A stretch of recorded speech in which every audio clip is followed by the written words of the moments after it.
Eh bien, bonjour à tous. Nous sommes dans le cadre du Salon du Touquet, un salon qui a la vie dure, puisque il ne se déroule pas selon la forme habituelle, mais il se déroule quand même, et il nous permet d'accueillir des auteurs, des animateurs de prix, comme ici, et je suis heureux d'adresser la parole et mon salut le plus cordial à Anne Méot, animatrice du Grand Prix de la biographie politique. Et je poserai tout de suite ma première question à notre invité. Eh bien, pouvez-vous nous présenter ce prix? Pouvez-vous nous dire quelle est son ambition, quelle est son histoire et ce qui vous a donné l'idée de le lancer? Al-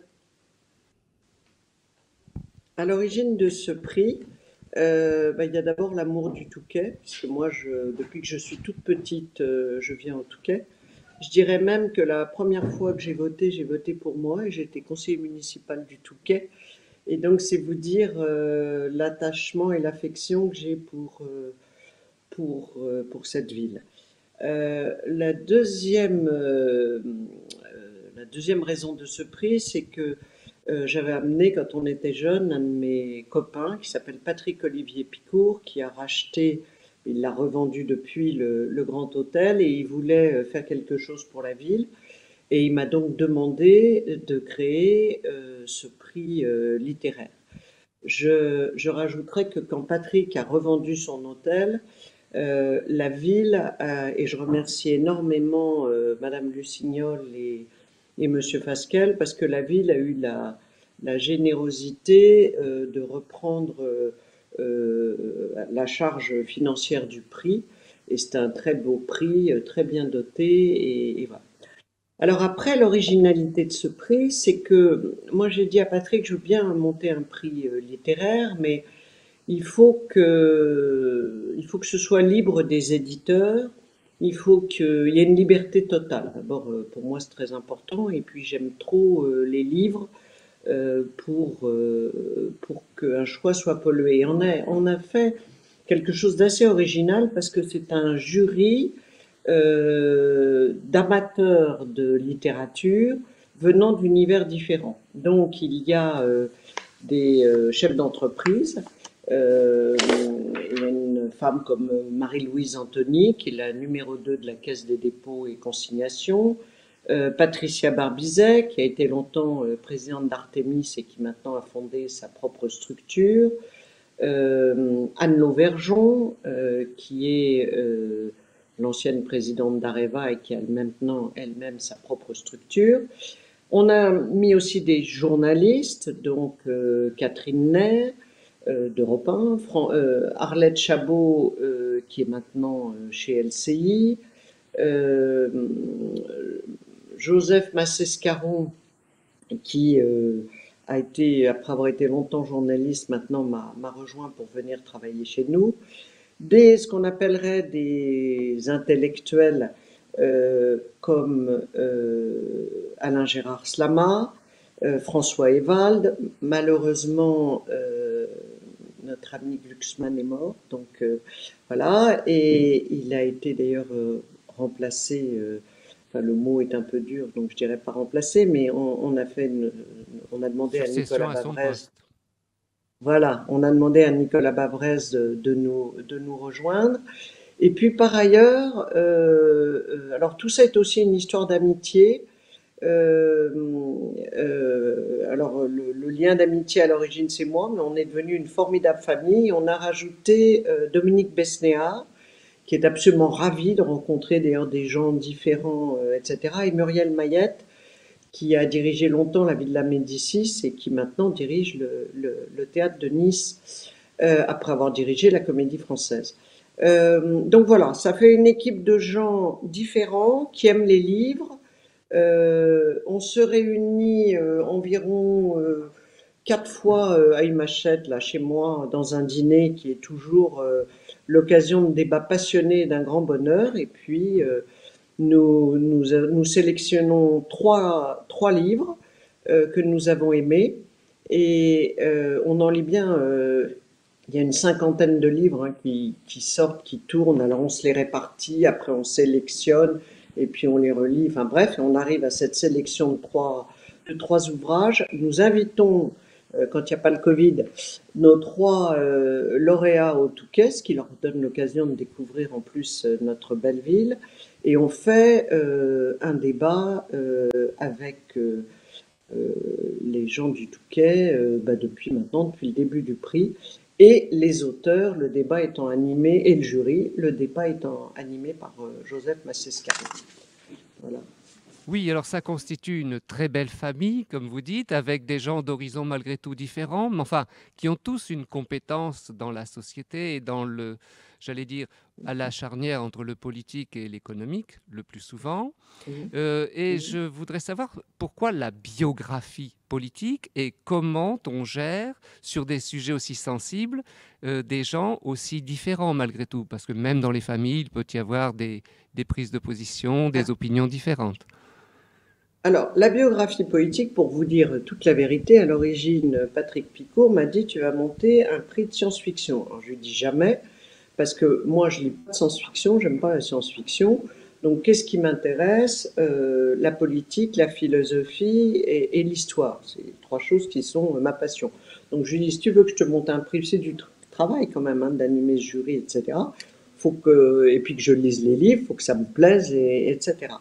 Et Muriel Beyer, qui est une éditrice qui a quitté Plomb pour monter les éditions de l'Observatoire, Muriel Beyer m'a dit, qui est une de mes amies, qui ne vote pas dans le prix, mais qui nous a aidé à constituer tout ça, m'a dit, il n'y a pas de prix de la biographie politique. Voilà. Et la biographie politique, ça permet, parce que politique, ça vient de police, la ville, c'est ceux qui ont une influence, c'est pas politiciens, c'est ceux qui ont une influence sur le pays, sur la société. Et au fond, leur biographie, c'est leur histoire. Donc c'est très intéressant de sélectionner et de lire d'ailleurs tous ces ouvrages sur des personnages qui ont eu, d'une façon ou d'une autre, un impact sur la société. Alors cette année, par exemple, je peux vous livrer notre sélection. Je ne sais pas si j'ai le droit de vous la livrer Mais bien d'ailleurs, sûr, mais je mais peux nous pas. en sommes friands. Voilà. Mais je ne peux pas vous dire qui a gagné, puisque on fera, je crois, au printemps, ce on faisait d'habitude avant le salon du livre, c'est-à-dire qu'on va se réunir au Touquet et on va, avec les trois élus, et on va voter et savoir à qui on donne le fameux prix. Donc, on a sélectionné l'ouvrage de Julian Jackson sur De Gaulle, une certaine idée de la France.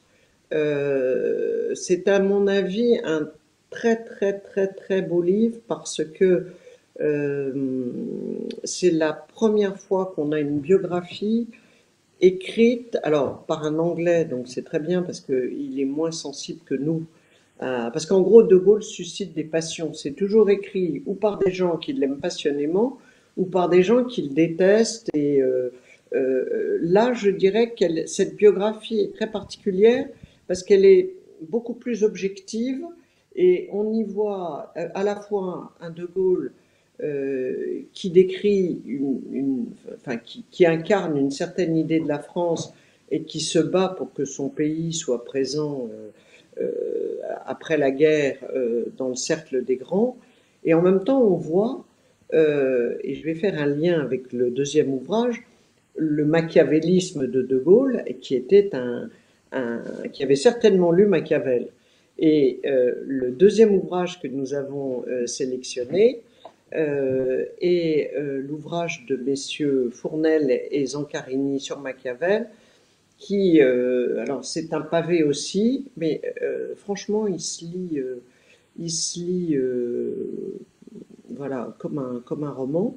C'est un personnage dont l'histoire est passionnante, mais dont l'impact sur la vie politique et le lien à la politique est aussi évident. Et d'ailleurs, je pense que, alors le troisième ouvrage, c'est le Martin Luther King fait par Anthony Mongeon, qui est également très facile. Les trois ouvrages sont assez faciles à lire, hein, quand même. mais très fouillé. Alors le Martin Luther King est moins épais, mais on a choisi là un personnage dont le rôle a été évident en évolution sur la vie de la société. Donc vous voyez bien que quand on fera notre débat, parce que j'espère que le Covid nous aura lâchés et qu'on va pouvoir faire ce débat au printemps, c'est très intéressant d'avoir en même temps un livre sur un homme qui a fait l'histoire, qui est De Gaulle, et Martin Luther King, qui a également fait l'histoire d'une autre façon, et au milieu, avec la biographie d'un homme qui a inspiré quand même pas mal d'hommes politiques et qui a un rôle sur les incidences politiques. Voilà. Donc je pense que ça va être un débat passionnant. Oui, la plupart de ceux qui ont fait l'histoire ont lu Machiavel, il est vrai. Ce qui frappe quand on regarde le palmarès du prix, c'est l'émergence d'un certain nombre de figures féminines. Alors, il y a deux choses. Il y a l'éventail, ça va du XVIe siècle au XXe siècle, voire au XXIe, de Diane de Poitiers à Madame Chiang Kai-shek, par exemple. Il y a une grande curiosité, une espèce d'éclectisme très éclairé, en tout cas, dans vos choix. Alors, qu'est-ce qui guide ça? C'est votre choix? C'est le modèle de biographie ou c'est l'influence sur l'histoire? Alors, deux choses. Alors d'abord, vous me dites qu'il y a beaucoup de biographies de femmes primées. Je vous dirais qu'il y a, puisque ce prix a été créé en 2007. Et ça, vraiment merci à la ville. Donc ça fait 13 ans que ce prix vit. Et sur les 13 ans, je pense qu'il y a eu une majorité d'ouvrages sur des hommes qui a été primé. En revanche, là où vous avez raison, c'est que ça m'amusait de faire un jury à sensibilité féminine dominante, puisque nous sommes, je compte là, 1, 2, 3, 4, 5, 6, 7 femmes face à 1, 2, 3, 4, 6 hommes. Donc vous voyez, nous sommes en majorité là. Je pense qu'il y a qu'est-ce qui contribue au choix? Alors d'abord, l'éclectisme, ça vient sûrement de l'éclectisme de nos parcours, de nos goûts, de nos réflexions, de nos idées politiques, de nos engagements et de notre culture. Donc on est enfin, moi j'ai choisi des gens que j'aimais, donc je vais vous dire que ce sont toutes des belles personnes et c'est une des raisons pour lesquelles ces débats sont intéressants parce que personne n'a rien à gagner dans ce truc-là, personne ne cherche rien. C'est l'amour des livres et je suis contente parce que maintenant on les a convaincus, il y a l'amour du Touquet puisqu'ils sont tous ravis. Et vous voyez, ils m'avaient même proposé, maintenant on a eu le confinement, mais même en l'absence de la tenue du prix, il voulait quand même venir symboliquement au Touquet. Et j'aurais bourré les murs de ma maison pour accueillir une partie, puis on en aurait logé d'autres chez des copains, qui donc mènent les débats. Mais donc ce sont des goûts tellement éclectiques qu'on choisit. Puis alors on a vous voyez, par exemple, moi cette année, j'avais un faible pour le livre sur Anne de Bretagne. Bon, je suis bretonne aussi, ma mère était bretonne. Anne de Bretagne est un personnage féminin passionnant. Et ben, on a eu des débats et finalement c'est Luther King qui a été majoritaire et qui a emporté, on vote. Hein. C'est un scrutin et on s'écharpe et enfin on s'écharpe gentiment, mais on a des vrais débats parce qu'on n'est pas du même moule, vous voyez? Oui, Et on et n'a c'est pas ce le qui même fait goût. la richesse de ce prix de la biographie politique. Merci de votre témoignage, chère Anne Méo. Merci à vous Et vive le Touquet. et vive le Touquet. Voilà.